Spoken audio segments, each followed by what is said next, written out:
Iran के सर्वोच्च नेता अयतुल्ला अली खामेनी ने आज तेहरान में जुमे की नमाज के बाद दुनिया भर के मुसलमानों से इजराइल और उसके समर्थकों के खिलाफ लामबंद होने की अपील की। साल 2020 के बाद ये पहला मौका था जब जुमे की नमाज के बाद तेहरान की मुसल्ला मस्जिद में खामेनी ने संबोधन दिया। इस दौरान पिछले हफ्ते मारे गए हिजबुल्ला के नेता हसन नसरल्लाह को श्रद्धांजलि दी गई। अयतुल्ला अली खामेनी ने कहा कि ईरान का इजराइल पर मिसाइलों से हमला करना सही था।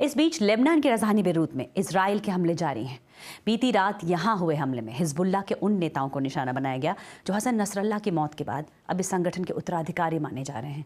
बेरूत इंटरनेशनल एयरपोर्ट के पास भी एक बड़ा धमाका हुआ।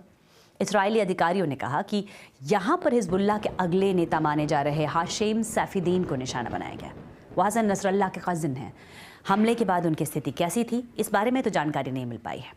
लेबनान के स्वास्थ्य मंत्रालय का कहना है कि बीते 24 घंटों में दक्षिणी लेबनान में हुए हवाई हमलों में 37 लोग मारे गए। और जानकारी दे रही हैं BBC संवाददाता योलान मेल। इसराइल की सेना ने अभी तक इस बारे में सीधे नहीं बताया है कि उसके निशाने पर क्या था।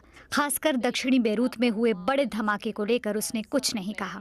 लोगों का कहना है कि जिस धमाके में हसन नसरल्लाह की मौत हुई थी, ये उसके बाद हुआ सबसे बड़ा धमाका है। मगर ऐसी भी खबरें हैं कि हसन नसरल्लाह के संभावित उत्तराधिकारी को निशाना बनाया गया है। पिछले कुछ घंटों में ये भी सुनने को आया है कि लेबनान और सीरिया के बीच मसना क्रॉसिंग में भी हमला हुआ है। हाल के दिनों में इस जगह से हजारों लोग देश छोड़कर भाग रहे हैं, मगर अभी तक इस्राएली सेना ने इस पर सीधे कोई टिप्पणी नहीं की है।